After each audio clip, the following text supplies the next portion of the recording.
make some festive Halloween candy bar. So I've got some white chocolate here in both pink and purple. They're very muted colors, but the thing that I love about this is that if you look at it, it has all this little grainy texture of color throughout it. It's super smooth, but it almost has little granules in it of color, and that's because these are naturally colored. And so I'm just using this naturally colored white chocolate in pink and purple from my good friends over at Ultimate Baker.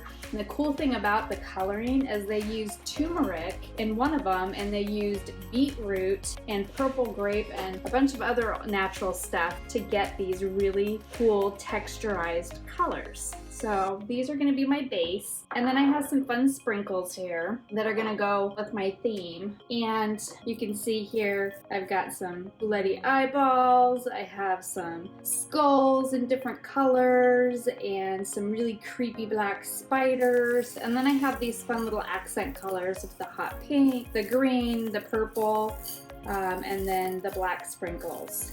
So these are going to be the topping on my candy bark, and then I've got black jimmies with some purple sprinkles there. So I'm going to do 2 different colors of candy bark, and I've just got a sheet here, a baking sheet, that I've gone ahead and lined with some parchment. And I'm going to spread out my chocolate, my white chocolate, on here. Get it all out of my container. And this will be what I use to fill up my, my trick-or-treat bag.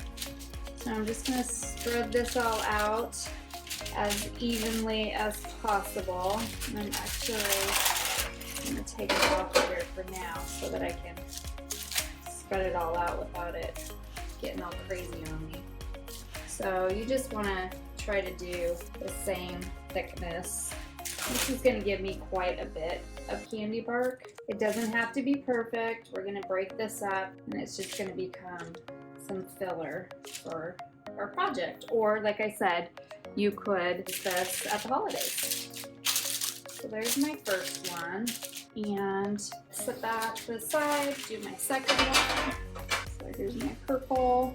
I had thought about darkening this purple, but I actually like the fact that it's kind of muted, because when I do my trick-or-treat bag, it's going to be a dark, it's going to be that purple. So I think it's going to be a good contrast to have the lighter purple. So again, just go through, spread this all out, and you could also use an offset spatula to smooth it out.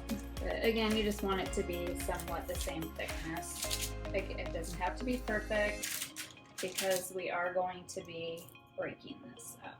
That looks pretty good. Put my other sheet over here. Okay, now I'm going to go ahead and add my sprinkles. So I'm going to flip these this way so you can see better. So I'm just going to kind of be random here. Put some eyeballs in there.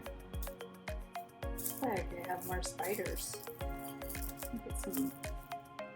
You can go through and be strategic if you want. I actually went through and picked out what I wanted from some of my mixes. That's why I love it when I get a mix that has a lot of variety in it, because then I can go through and pick and choose what I want. So there's that one. I'm going to do this one on this side.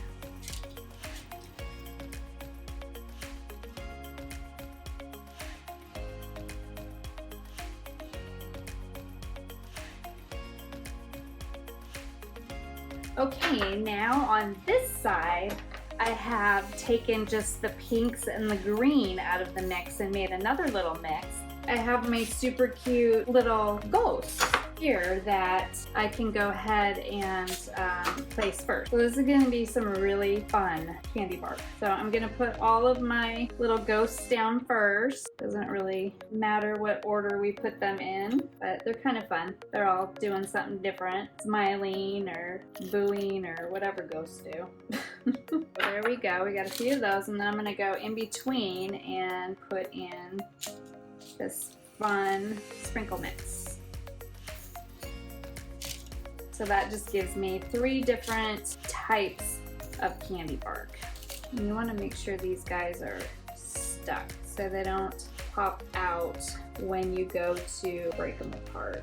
So you've got that nice textured white chocolate background, and then we've got our little ghosts that are just so cute, and they have little pink cheeks that match the little pink jimmies. So we're just tying all of this together for some really fun candy bark. There we go. We've got 3 different styles. We're gonna let these set up, and then we will have some really cute festive candy bark. I've got my candy bark here, and I wanna go ahead and start breaking it into pieces. How cute is that? Now you wanna make sure that you use a cutting board underneath so that you don't mess up your counter. And I have a pen blade, and I'm just gonna kind of score. And I think it'd be fun to do them in kind of like triangles.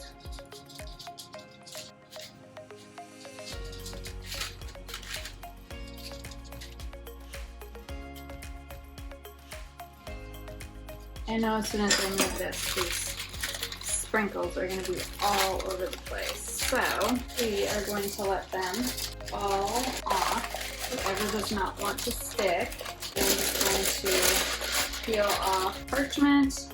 Now I can score. That one's cute. See, look at that. Look, cute little candy bark. There we go. So now it should break off. So look at that. Isn't that cute? Look at him. Oh, so cute. So you can just break this up however you want. You know, you can just do it naturally if you want. How fun is that? Those little ghosts are so dang cute. I can't stand it. And then we'll set them off to the side, and I'll repeat the process with my other bark.